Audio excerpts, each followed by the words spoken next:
রমাদান এসেছে, আকাশে চাঁদ উঠেছে।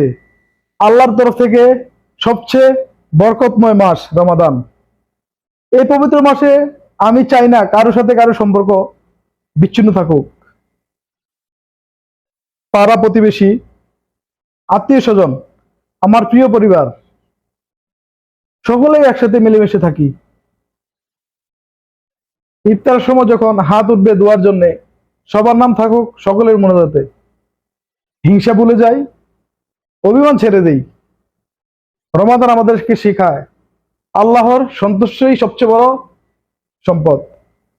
আল্লাহ আমাদের মহল্লা এবং আমার প্রিয় পরিবার